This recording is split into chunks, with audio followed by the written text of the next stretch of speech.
Hey guys, I want to thank everyone for joining us today. We're going to talk about the cyber threat landscape. We're going to focus in on a couple specific areas. But first, I'll go ahead and introduce myself, and then I'll have Luke introduce himself. So I'm Corey, Vice President of Security Services at Red Helm. I run the Digital Forensics Incident Response Team, Security Engineering, and our Managed Detection Response Team, as well as a DevOps team, because proponent of automation here. And without further ado, here's Luke McComey. Luke McComey, I'm the Vice President of Offensive Security at Red Helm. My teams really are the folks that are focused on penetration testing and doing offensive testing. We do a lot of different types of work. We also have a vulnerability management program and vCISO advisory. So folks that can come in and help you with gap assessments against specific industry controls, or if you just need a hand really taking your security program to the next steps, we can come in and help with that. Awesome. Thanks, Luke. So today we're going to be talking about three major areas: supply chain attacks, nation state threat actors, and then kind of wrapping that out with holistic security. We call it defense, but there's obviously Luke's on the call, and there's going to be some offensive stuff talked about there as well. So we'll jump right into supply chain attacks. Luke, want to start off with supply chain? Sure. So supply chain attacks, we're seeing a huge uptick in these. And for those of you who may not be familiar with what a supply chain attack is, it's really when threat actors go and compromise or leverage a trust relationship that you have with a third party in order to compromise your environment, right? There have been lots of examples that have hit the news over the last couple of years.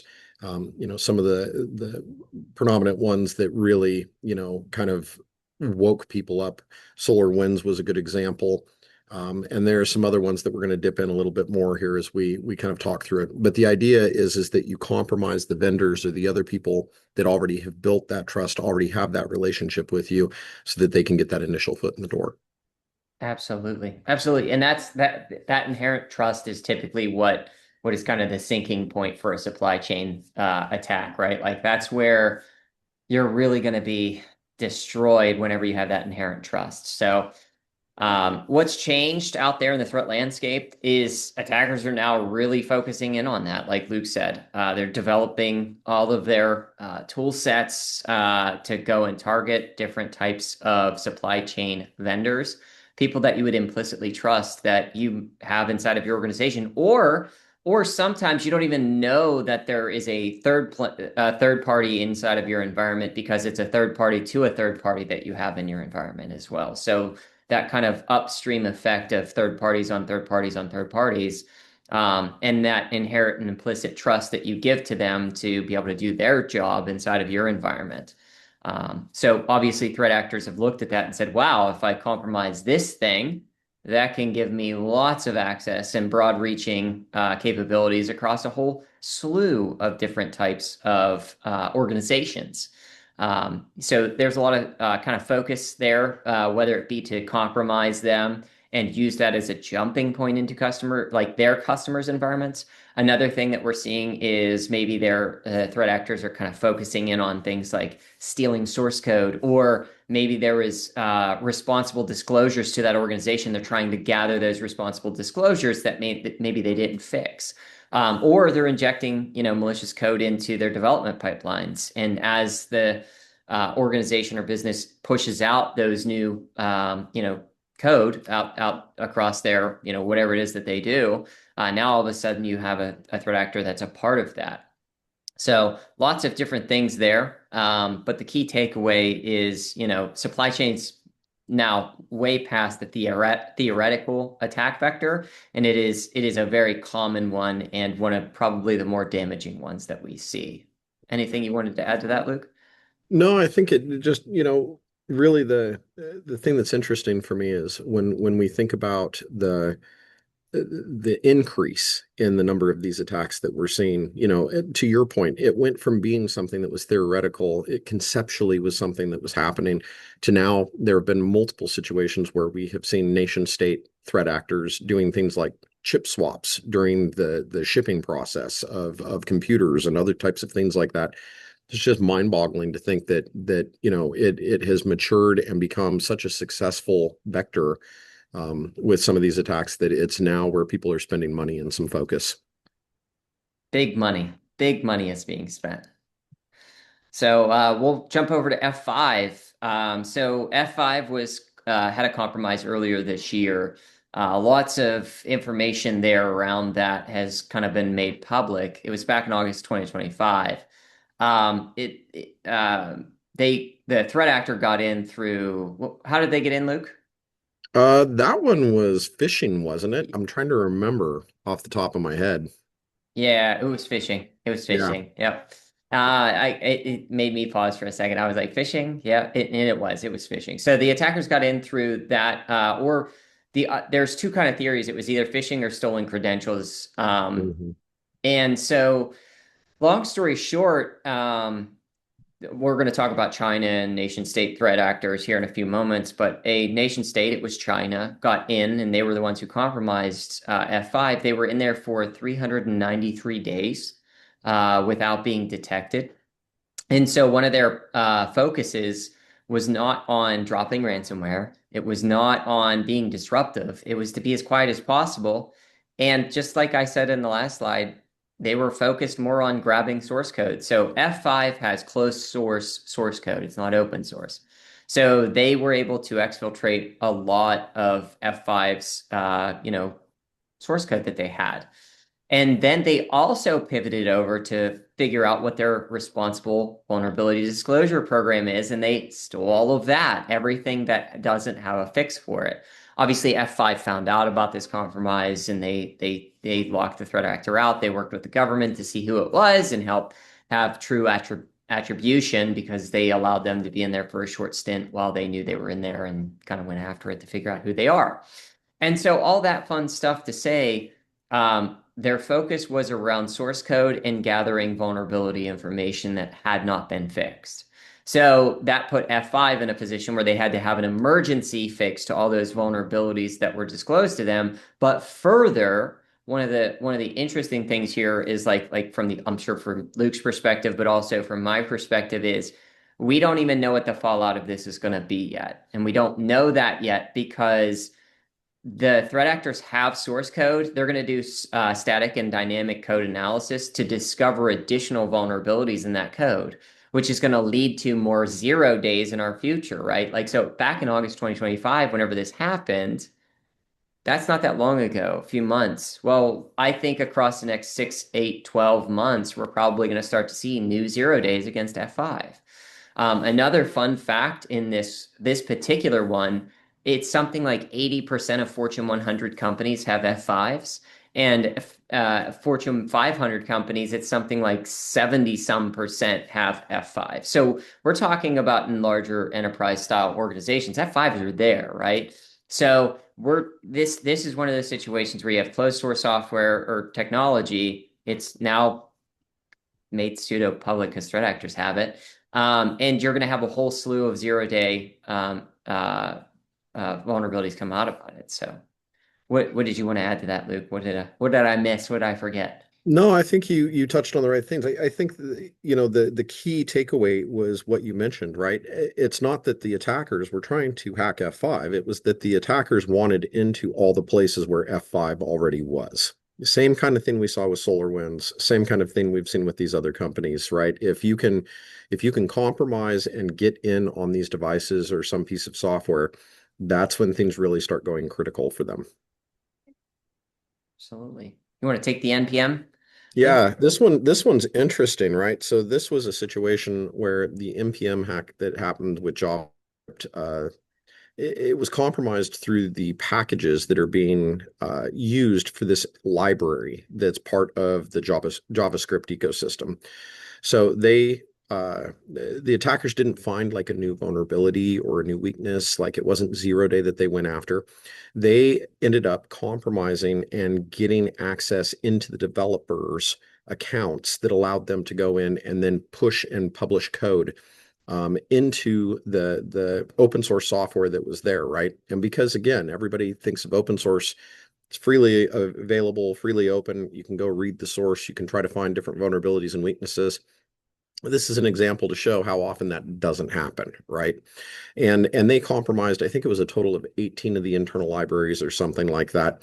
And it affected hundreds of thousands at this point of different companies, of different software packages, of all these other types of things that were out there. And again, the tricky part here was really that, when you look at why this was able to happen, GitHub Actions and the tokens that security creates for this really didn't have the security that they needed in place to be able to prevent these people from getting in and doing this work. It was kind of cool because as they started doing additional research, they discovered that it wasn't like just a single individual that had done this.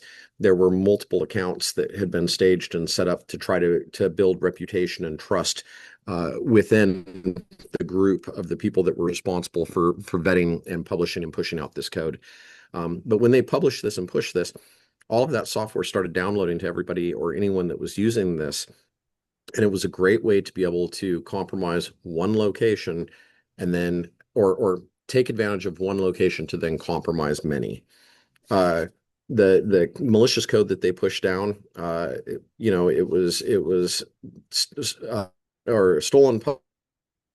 There was pipeline abuse that was there. They had credential stealers to harvest more credentials. They were crypto mining there was a crypto mining payload to sit there and just try to run and try to see if they could discover a block within like the crypto blockchain.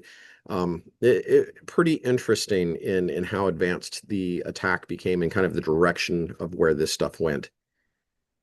Absolutely. And just some quick facts on that. There were over 20 million weekly downloads of the 500 packages that were compromised. And the initial attack saw over 2.6 billion downloads. So like whenever you start think of that put that into perspective, that was in a very, very short period in time, right? Like it was only a couple weeks that this was really across. So in terms of how fast this was able to propagate, that was why this was one of those things that, well, it wasn't as impactful as it may have, like it could have been. It was scary how rapid it was and how many things it ended up affecting, including things like CrowdStrike. CrowdStrike had 5 of their repositories that were hit by this. Obviously, they quickly remediated it and then obviously put in some like ways to detect that into CrowdStrike and whatnot. But it was very crazy at how fast it actually ripped across. DBS and Bank of China. This is another one of those examples where, it was a ransomware incident that affected these banks, right? And it was a printing vendor that the banks were using that became the doorway into these different systems. Again, DBS and the Bank of China and Singapore were affected by this.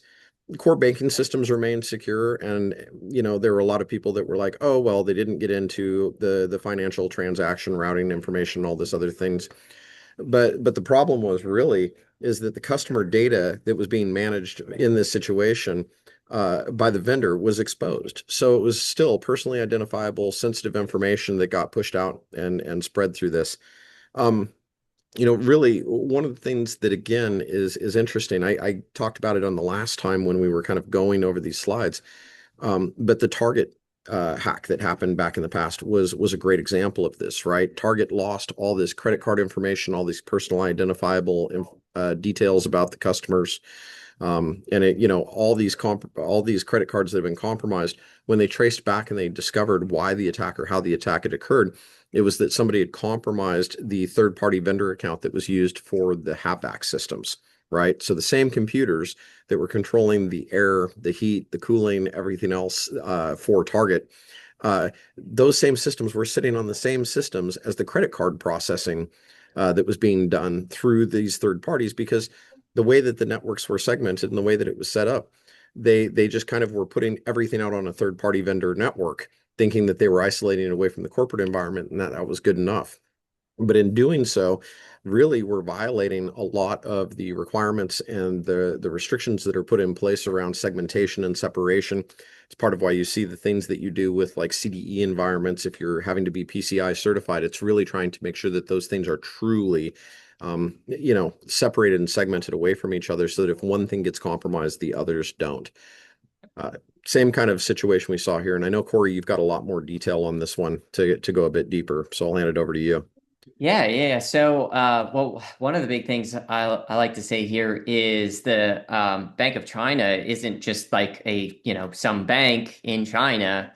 For 16 consecutive years from 2009 to 2024, they actually received the safest bank in Asia award. And that was that's something they deserved. It wasn't just some title that they received from some body for, a false reputation. They really do take security very seriously. And the reason why that's so important, especially to this case study, is they weren't actually the ones that were compromised. And like Luke said, they were still up and operating through this. But that third party vendor, or that supply chain vendor, really was what was compromised, and that did affect them and affect their operations. So, like, this is an institution that takes cybersecurity and security very seriously. So it's not like, again, just like a run of the mill some business. This is one that very seriously looks at cybersecurity and has an extensive budget for it. So on that alone, that piece was what made this one really like kind of like a note. Let's really dig into this one. One of the things Um, that was also interesting in the way that this dumped out, when you look at the data that was compromised, one of the things, it wasn't just the names, postal addresses, and that kind of detail. In some cases, the deposit balance or total holdings of these yeah. accounts were released as well, and that really helped provide information and detail for the threat actors who otherwise would be targeting and going after those, larger accounts, those whales, for lack of a better term. Yep, absolutely. Because now they're building their threat profiles against those individuals, like who are going to be the ones that I should really go after to get the biggest amount of bang for my time spent against this, right? Hmm. Absolutely agree. All right, so let's talk some nation state threats. Let's start off. I want to start off here by saying a couple things. Number one, the threat landscape here, and I know we haven't really talked about this quite yet, but threat landscape wise, we've seen this for quite a few years. It's not new, but threat actors are really operating like a business more so than like just some, again, I always say this, the kid in the mom's basement with the hoodie on, right? Like that's not who we're talking about whenever we say threat actors, and that's especially not who we're talking about whenever we say nation state threats. And one other kind of misconception here that I like to point out as well is we're going to talk about nation state threat actors, and they have, I'll say, a fairly kind of pointed attitude for the things that they go after. They've really honed in skills in particular areas, and those are swim lanes that they like to stick inside of. It doesn't mean they're always going to stick inside of those things, by the way. But today, that's where the majority bulk set of those attacks are kind of focused that we have data collected on and that we are able to see. There's also a general set of threat actors out there. And so that misconception is I still hear this quite often, which is, I'm not a target. Well, you may not be necessarily a nation state threat actor target, okay? We're going to talk about what they do target here in a few minutes, and you may end up falling inside of that bucket. Do not get me wrong. I'm not trying to say you won't be, but you may not be a sole target of a nation state, but threat actors in general that are not just, nation state attributed, they are generalists. They're going as a wide cast net. Like, for example, to describe how they work this as a business, they have different kind of, focuses. So there's threat actors that solely focus in on getting access to the widest and largest amount of organizations that they can. That's all they do. They just figure out a way, whether it's through a 0 day, through its phishing, whatever it is, they just want to get access to your environment. They don't care who you are. They don't care if you have 5 employees or 500 or 500,000. What they care is they gained access to your environment. And then what they do is they sell that to the next, I'll call it threat actor organization. And that next threat actor organization might be somebody who specializes in ransomware. It might be somebody who specializes in something else, whether it's data intelligence gathering or whatever. And so you got to keep that in mind as we go throughout this because nation states do have focuses. Again, it's not that they don't step outside of those focuses, they do, but they do have focus points. But general threat actors in threat actor groups, they very commonly do not have a focus on the business. They'll have more focuses around the types of exploits that they have available to them. Anything that I missed out there or you wanted to add in, Luke? No, I think we'll jump into it in the next slide. Really, when you look at the motivation behind these attacks, different countries have different reasons and different things they want to try to target, right? North Korea is renowned for stealing cryptocurrency, right? Billions of dollars of cryptocurrency have been stolen by North Korea. They use that money to then fund their regime and be able to fund the different types of campaigns and other types of things that they want to do. Just a few years ago, we always joke that nobody in North Korea had computers, so it wasn't that big of a threat. But the truth of the matter is that they've gotten really good and really effective and really efficient, and the operations that they run rival that of China, of Russia, of Iran, of these other types of places. When we look at Iran, I literally was just having a conversation about this, and it was trying to remember the name, the security team or hacking team, whatever it was, the Iranian group that did the hack against the Israeli controllers. So Israel, a company in Israel was producing like SCADA controllers, stuff that could be used in like water power, other types of distribution like gas. Those units that were being manufactured in Israel were then attacked and targeted by this Iranian hacking group. Is the hacking team? That's who it was, and they compromised these different devices to get them access into U.S. based installations where these devices had been installed. Uh, does it sound kind of familiar? Yes. It was kind of retribution towards us and towards Israel for Stuxnet, which happened many, many, many years ago, where we had sent in a third-party provider who was supposedly working for Siemens, I believe at the time, with a USB key that had Flame on it. That Flame virus, which is now known as Stuxnet, was what we used to tamper with the enrichment material centrifuges that were being used in Iran to produce materials for weapons grade nuclear devices. So Yep. it's interesting because we've seen the attack with Iran kind of go both directions. Israel and the U.S. kind of targeted them initially to prevent them from being able to get the bomb. Iran has come back at us to try to get a foothold into our critical operations and infrastructure. Russia's interesting because we see a lot of different, I guess, methods as well as motives for why they attack and how they attack. We see identity theft, we see financial threat, um, we see intellectual property theft. Same thing that we see in China. I'll get into a story on that here in a second. But there are lots of different types of things that Russia is targeting and going after. They also have become pretty frightening in their capabilities and in their talents. And same kind of things. If you go out on the dark web, some of these company or countries hire companies that actually act like and they collect resumes from people. They want to see samples of the exploit work or the 0 days that these people have wrote. And they hire these criminals to come work in like office environments where they're sitting at a desk in front of a computer, working with coworkers beside them. They have HR departments. It's just crazy to me, right? They get a paycheck, and their whole job is coming in doing nothing more than targeting like Western based type companies or things that are of interest to Russia or obviously Putin. China is kind of great, but they're the slow play and they're the scary play, in my opinion. A lot of what they do is slow burn, really long-term type attacks happening over long periods of time. When we look at like Volt Typhoon and some of the other attacks that have been in the news over the last couple of years with China, we're finding that some of our most critical infrastructure inside of the US had already been compromised. Chinese threat actors were already inside. And everybody's like, well, if they're inside, what are they doing with it? Why aren't they using it? Why have they not been launching attacks? The scarier part is it's because they were staging. They're getting ready to be able to do large coordinated attacks against massive power grids or massive sections within our the different energy sectors or the different other types of things that are sensitive and critical for our country and our businesses to be able to operate.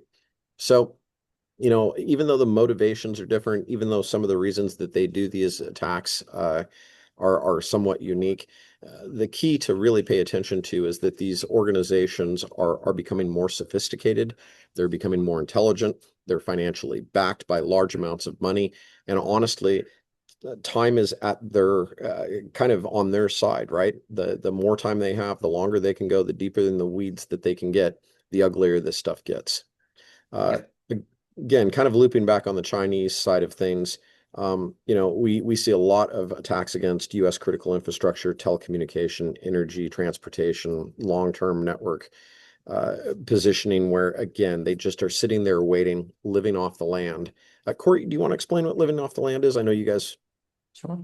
Yeah. Absolutely. Yeah, living off the land is yeah, what's a good analogy here? The one I used last time, right? So a good example of what living off the land is in like physical terms would be, say you have a UPS driver show up and come to your organization and drop off packages, right? Living off the land would be Luke. I'm going to pick on Luke. He's probably done this before, but probably has better ones now.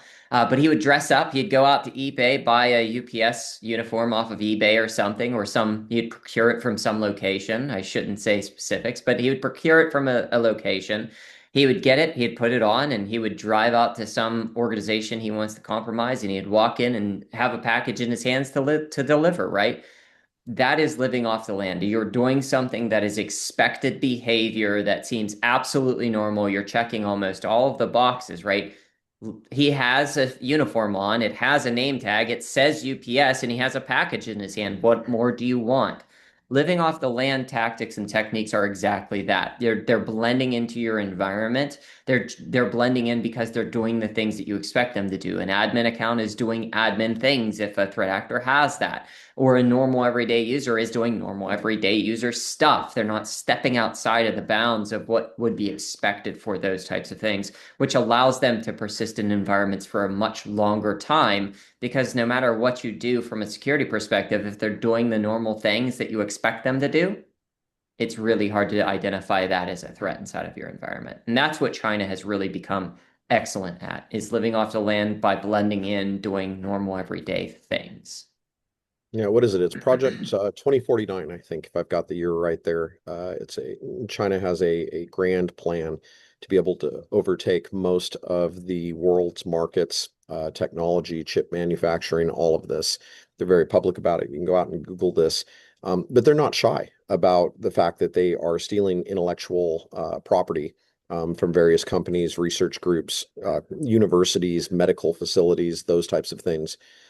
I worked at a very large medical provider many years ago, and when we discovered that there had been a compromise inside of the environment, and we were able to do attribution to figure out that it was China, it got interesting because we started looking at the data and the information that was being harvested and collected. They weren't going after personally identifiable information. They weren't trying to, go out and figure what the president's medical record said or anything else like that, like you would expect a threat actor to do. They were harvesting these large data sets of sanitized information that had to deal with medical research. And we went to the doctors and we went to the researchers who were responsible for the data, and we said, hey, you know, this stuff has all now been leaked. This is all in the hands of the threat actors. What does this mean from an impact perspective? And they were like, we don't understand. Like, this data is pretty freely shared anyway. This is stuff that we would give away to a university if they called us up and asked for it. Again, this doesn't have personally identifiable medical information in it. Well, about 6 months after that, it became very, very clear that what had happened was that China, after hacking all of this information and data, they used it to then enable the companies that are funding and helping support China's growth, specifically in the medical and health and beauty sections of the verticals. And they had gone out and used this data and information to figure out what drugs they should be manufacturing, what products were going to be wanted by the Western culture. And because they had seen things like, oh, there's an uptick in diabetes, they knew that they wanted to do a bunch of research into these new diabetes drugs, Yes. right? When they look and they see that, Uh, a whole bunch of the population out there is struggling because they need these anti-cancer drugs, but these anti-cancer drugs cost tens of thousands of dollars a month when you're buying them through these large companies that have the intellectual property patent on those drugs for the first couple of years. China went out and started mass producing this in compounding laboratories and selling stuff on, fractions of pennies on the dollar compared to the cost that it was coming if you were buying it through a legitimate US based provider. So again, it's not necessarily all about shutting us down or making it to where we can't get stuff done. Sometimes it's just about trying to get that competitive edge and being able to make and take the money. Yeah, completely cut off their development life cycle, right? Like now all of a sudden I know how it's manufactured. I can go replicate that now. I don't even have to worry about putting in the time and effort to develop that thing out. As Luke said, it gives you a serious competitive edge and you're no longer cornering the market. And we see a lot of that from China. Whereas with Russia, like Luke had said earlier, there's a lot more here around, I would say, disruption. Not There's more disruption from Russian threat groups than I would say we saw from Chinese threat groups. But also there's still quite a bit around data collection as well, right? They're focusing in on, more in the identity space, in major tech vendors. That's kind of I'll call it their niche right now, is exploiting a major tech vendor, and then now they have access to all of these companies that utilize them for their services or their product or their platform or whatever it is. And so they have been going after very high profile technology companies constantly. But they also are going after, I would say as well, just, in general, we see a ton of identity based attacks from them across the board, too. We've seen many threat actors that had nation state ties during incident response that would focus in on all kinds of stuff.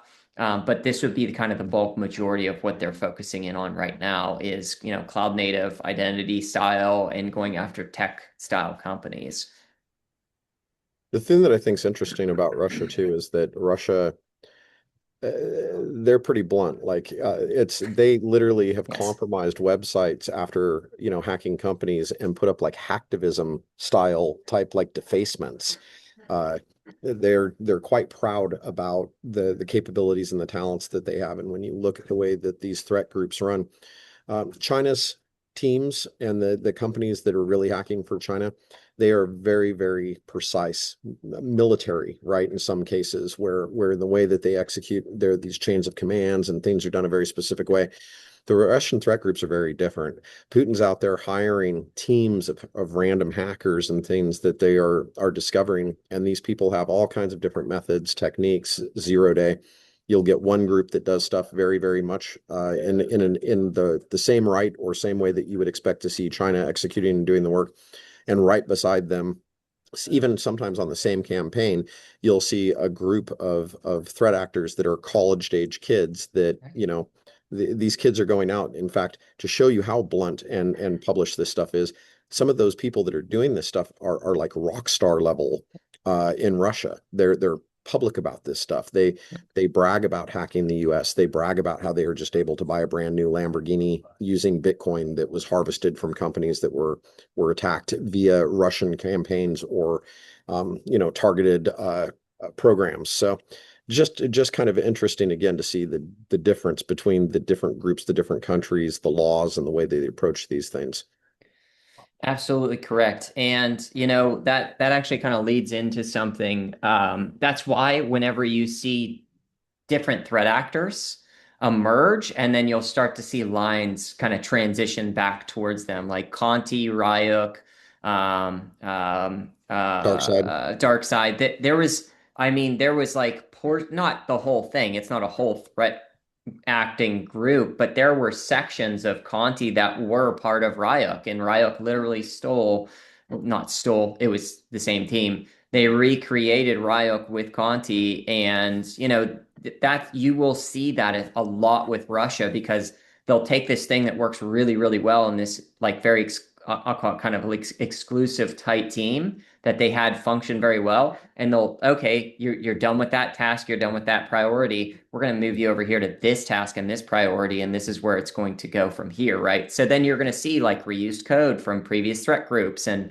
all kinds of interesting things there that kind of, from an attribution standpoint, what is crazy, and Luke kind of said this really well. What's crazy to me is whenever you're talking attribution, they're not afraid of attribution. Like they are like it's going to go right back to Russian soil. It's going to go right back to their IP.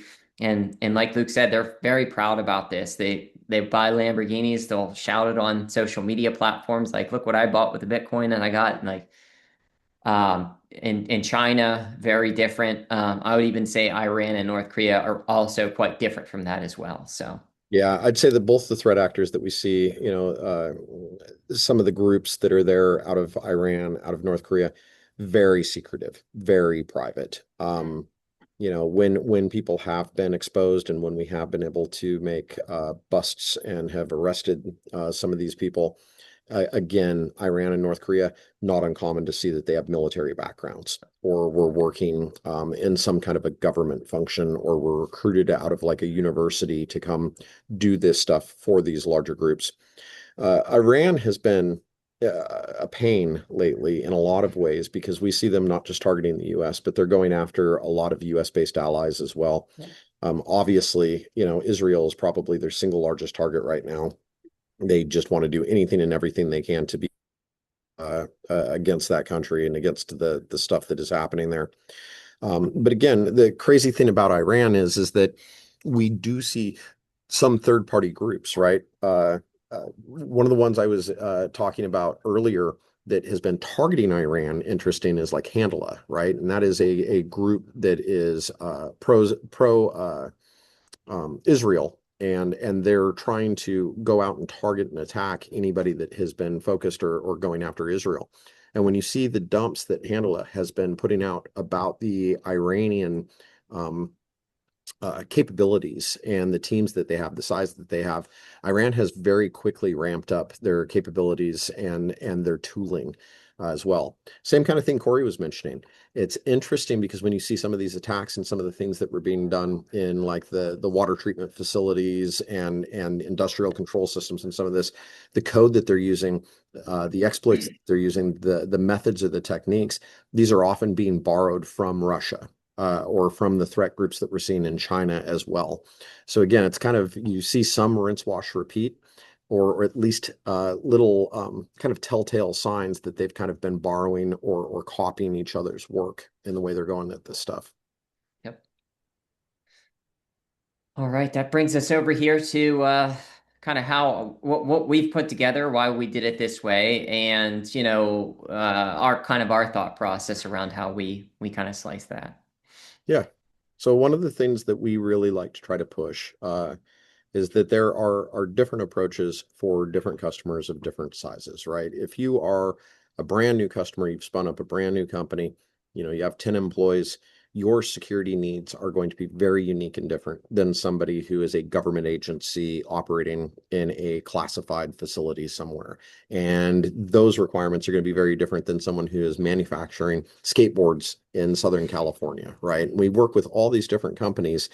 And it's funny because in the industry, you often see people leaning into, oh, well, the CVSS score of this vulnerability is this, right? Or the industry states that this is high risk because they're seeing good examples of, other customers or other places being attacked. And the problem with that is that we watch a lot of these businesses really start chasing controls, remediation, validation, and those things, spending an incredible amount of money on things that may not necessarily be critical or important to them. When we talk about what an offensive security solution or a holistic security program or programmatic approach really do, we come in and we sit down with you and we take the time to harvest and really gather that tribal knowledge, right? We want to talk to a lot of people across the business, not to just your IT folks, not to just your executives. And the reason that we do that is that we need to understand the business culture, the function, the mission. How do you generate income? Who are the customers you're supporting? What are the high value targets for a hacker? And that helps us then design and build programs and plans that can be executed continuously, be it daily, weekly, quarterly, whatever. You've always got something that is persisting within the environment that is helping you discover new vulnerabilities, new weaknesses, and making sure that you're staying on top of that security posture. When we do these programs, there's often a lot of blending between the red and the blue side. We'll get into that a little bit more. But really, the idea here is that doing this testing isn't just going in and trying to check a box. We're actually executing using the same tactics, techniques, and procedures that we're seeing from these nation state and from these criminal groups. Corey's team, they have incident response and forensics, and it's awesome because they will often share details about brand new compromises that we're seeing within environments of customers that we're helping support through these compromises. And we'll take those lessons learned and build that into our TTPs for the red team so that when we're going out and we're doing the penetration testing, we're not just coming in and scanning you with an SS vulnerability scanner, taking the critical results, doing some manual testing, and handing you a 200-page report that you have to go try to figure out what to do with. We actually take the time to go through and document and really show you that process of the methodology of how we chained these attacks together to get from point A to point B.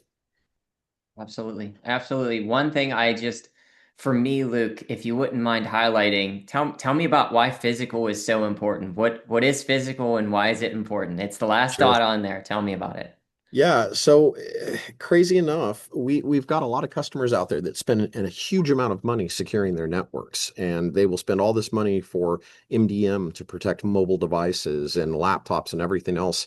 But if I can walk in off the street and I can just tailgate in behind somebody to walk into your corporation, and I can start grabbing computers off of desks or getting into file cabinets, doing all these types of things. I'm going to be able to get all kinds of sensitive and very possibly like damaging information that could be used against your corporation and your environment. So when we talk about building these holistic programs, we really take a people, process, technology, and data approach, right? On the technology side, obviously, we're doing pen testing, we're doing wireless assessments, we're looking at those types of things. For the people, we're doing social engineering attacks, security awareness training afterwards. And for process, it's the things where we're looking at like tabletop exercises, doing incident response, making sure that if something happens, do you have the processes, the procedures, and the intelligence and the knowledge in place? Have you gone through this to where you know that you're going to be able to quickly respond and deal with these compromises? Again, it's not if they're going to get in, it's when. I think that by really blending these things together and making sure that the internal external network is secure, the cloud environment that everybody's moving into has been properly configured and hardened, executing and doing things like assume breach scenarios. That's a Yeah. fancy way of saying, we start the attack from the equivalent of somebody who clicked a link, right? It's somebody's clicked a link. Now what could the attacker do inside the environment? These are ways to really validate that your control, your teams, and the things that are in place to protect your business are adequate and effective. Nothing's more frustrating than to watch a company spend $500,000 on a software solution that they don't configure, that they don't monitor, that they don't use, and think that it's given them some form of security or protection, when all it's really done is blow a huge hole in their budget to allow them to check a box to say, yep, we have a SIM. 100% agree. Thank you, Luke. All right. So on the defensive security side, it's all about detecting, containing, and recovering, right? So as Luke said, our mentality, it is a different mentality than other organizations out there. And it's something that I always recommend that everybody adopts is it's not an if, it's a when, right? So even if you have, every single cybersecurity step taken, we just talked about F5. We talked about the Bank of China, who has won for 16 years, one of the most secure organizations. It's not an if, it is a when. And it's how you react when that happens that is the key component, right? It is detecting it early on, having a plan for what you do and how you do it, and then making sure that your reaction times are as quick as you possibly can make them. And that is kind of the core components of how we've built everything that we've built on the defensive side. So there's obviously 24/7, 365 monitoring and threat detection, obviously. Obviously, there's identity and cloud hardening and doing your due diligence in those areas, right? If you're not in least privileged access models, there's a lot of work that needs to be accomplished to get you there that will help substantially reduce your risk surface, right? That's everything we talk about, even with what Luke is doing is about reducing your surface risk or your threat, area. So in those senses, that's kind of where identity and cloud hardening come to the table. Operational technology and industrial controls. You know, well, what are you doing there? Are you just ignoring it, or are you monitoring it and protecting it? Because during IR, running the digital forensics and incident response team, we are seeing operational technology compromises. And as we talked about earlier, there's quite a few nation states that are actually honing in on things like critical infrastructure. Critical infrastructure is written and it's completely driven on operational technology of some sort, whether that's ICS, whether that's SCADA, whether that's some other acronym. But it is all driven on these operational technology things, PLCs and such. So that's why that becomes so important is you might have a compromise, not even know it today. And then on top of all of that, you have an advanced threat hunting, making sure that threat hunting is a buzzword. I don't like buzzwords. And to define threat hunting out, you need to have an approach to it. What are you doing? What is considered your threat hunt? How do you define that? What are the things that you do? And we actually have 4 different methodologies and approaches to threat hunting. So making sure that you're doing something there. And then after that, like after we talk through all of this, you have to have a continuous improvement process and program in place that you don't just set this stuff and forget this stuff. You can't do that in cybersecurity. Cybersecurity is an endless road. You get on it, you have a destination in mind, but even if you happen to reach that destination, you're going to just keep going after you reach that destination. It's the never-ending road that you should always be focused on improving. Then you want to make sure you're also, and these are in, by the way, no particular order, incident response and digital forensics. If you do have an incident, who are you calling? Who is your backstop for that? How are you doing that? Is it in-house? Is it out of house? Do you have a phone number? Do you have an SLA? Do you have an existing relationship with somebody? And this is something you can take and walk away from this talk today and make sure that you have. And these could just be simple questions like, do we have this? Let me see it. What does it look like? When was the last time it was updated? And if you don't have it, now's a really fantastic time to make an IRP or an incident response policy. And what that is, an incident response policy, and I recommend this, everyone has this, is who are your key stakeholders? If there is an incident, who are you calling? Who are your partners? And what roles and responsibilities are they going to play in this? And if they can't help you or solve that, who's your next call? Because I can say this with I can say this has happened to us quite a few times is we may not have been a customer's first call, but we were certainly their last call, right? So they might have called this vendor, then that vendor, then that vendor, like kind of in a panic, and then they got to us, and obviously we helped them and got them through that incident. But what happens if you call that first vendor? Who's your next vendor in that list if for whatever reason they can't help you? So that's something else to think about. And then the last leg of cybersecurity, especially on the defensive side, is disaster recovery and business continuity. Do you have that in place today? Do you have immutable backups? Do you have these things in place? Because I will say this, if every single one of those dots above disaster recovery and business continuity fail, all you have left is your disaster recovery and business continuity plan. So if somebody comes in and drops ransomware and they encrypt your disaster recovery plan, your backups, and all of that stuff, what's your plan then?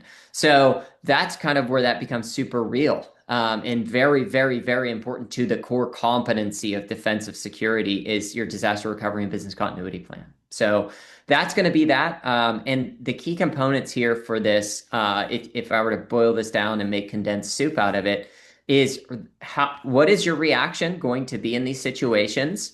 Do you have good backups? Should be in your IRP and checking in on those and making sure that you have an ability to start to either, if they're not immutable, remove them out to a safe space or whatever, or start pulling them in from a safe space or what have you. But another big focus here is about your response. It's always about your response because it's not an if, it's a when this is going to happen. Excellent. So the continuous feedback loop that we really try to deploy when we're doing these larger programs for companies is that we have the offensive side, we have the defensive side, engineering, help desk in some places. We really do function as a full featured shop for them. But the idea through that integrated value is that there are differentiators that can really help you. For example, for years, I have worked in this industry and done penetration testing and led teams that do this work. But in almost all of those cases, the firms that were doing those work were like licensed auditing groups. So they can't be the same people to help you with remediation or engineering or architecture. That's not a problem that we have here, right? So we have lots of customers who, once we've gone in and we've discovered the initial vulnerabilities, the weaknesses, and the problems that are there, not only do we help them deploy the defensive services and some of the solutions that Corey was just talking about, but we are also able to sit there, do iterative testing and helping them with the remediation so we can show how there's a continuous improvement in both maturity and the strength of their overall security posture. Uh, we colored the center box there kind of purple to remind people of like purple teaming, because that was kind of where a lot of this concept started with the industry was, let's sit down and let's test the controls. Let's have a kind of a plan of what we're going to test and what we're going to validate. And let's make sure that the controls and the money that we have spent are something that's adding positive value to our business. We've tried to really take that to the next step where it's, yes, we're your MSSP. Yes, we're your provider of these different services and solutions. We have eyes on glass. But again, we want to be able to provide assurances to our customers that we're catching the things that are there, right? My red team loves going head to head against Corey's blue team, and the blue team loves when they get challenged by the red team. And we've had customers before come to us and say, "How can you have one doing the other, right? It's the same company. How can I trust that this stuff is being validated and looked at?" And it's the reason that Corey and I have separated the business the way that we have, is so that there is that disconnect, so that we can ensure that both sides of the house are providing the best service that they possibly can to be valuable to our customers. Yep. I enjoy a good challenge too. Like when Luke's team comes at us, it is a good time. Like it is fun. The whole team enjoys it. It pushes us, and it has really pushed us to that next level. And I hope that I'm sure Luke feels the same way, but I hope Luke and Absolutely. his team have felt the same way too. Oh, absolutely. We do have a question that we're going to come back to. We'll hit this slide, Luke, and then let's go to that Sure. question. And if there's any other questions, you guys can toss them into the chat and we'll get to them. But yeah, as a holistic security program, the focus there is going to be around, reducing your attack surface overall, whether that's through offensive security, defensive security, the blend of them. That is going to be the whole entire point of it, right? Continuous testing, hardening the environment, all of those things going into that particular bubble. Then how are you reacting to incidents, right? Whenever something occurs, what happens? What is your process and policy and procedure? How well did you follow that? What was the time to get to that incident? What was the time through, remediation? What was your recovery like? Did you even need to recover in that scenario? And then constantly trying to, figure out ways to reduce that time for each one of those sections overall. And it kind of goes back to that continuous improvement loop.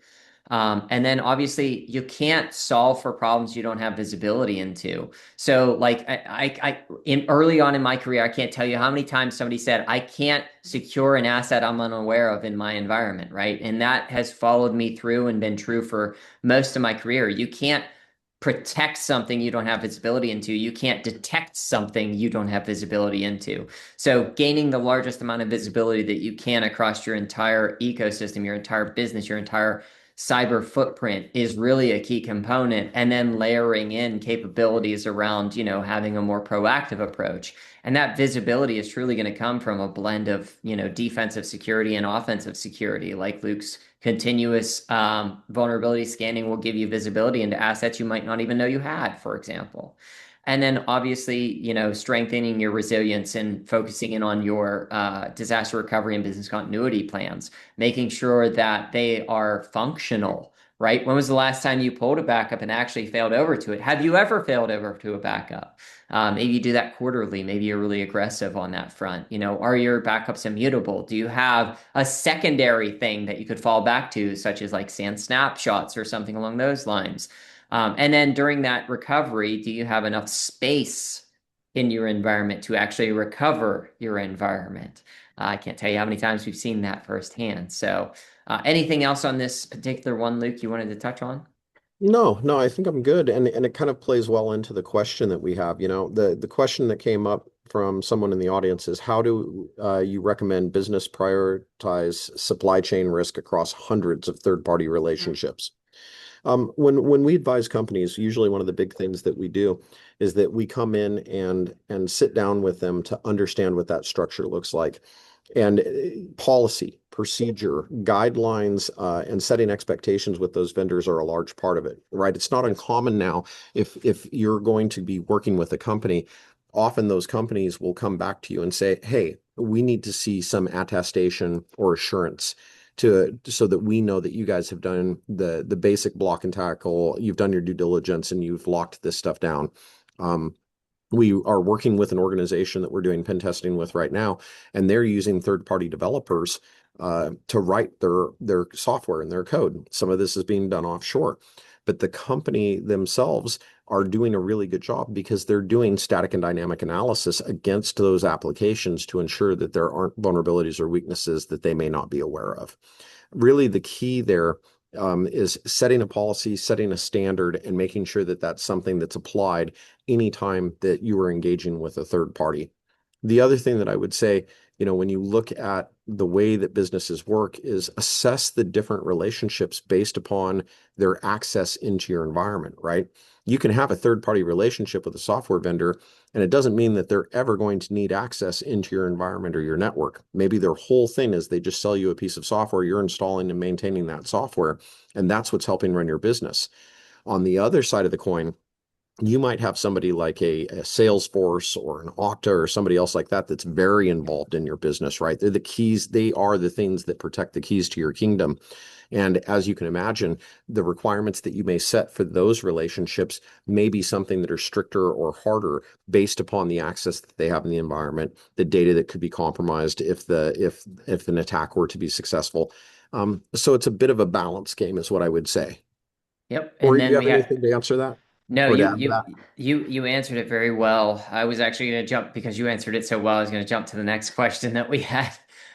So the next question we have is: given the DVS Bank of China incident, it stemmed from a printing vendor. How would we practically evaluate and enforce security standards across small third-party vendors who may not have mature cybersecurity programs? What's the most effective first step to reduce that exposure? I think my first quick answer, and I'll say this kind of like kind of to a bit of degree of greed here, is talk to us. I mean, like that's my general first answer because there's so much minutia there around what a mature cybersecurity program is. Like, for example, if you don't have OS hardening in place and you don't have segmentation in place, like that may for your business be the most logical first step. For other businesses, it might be something else.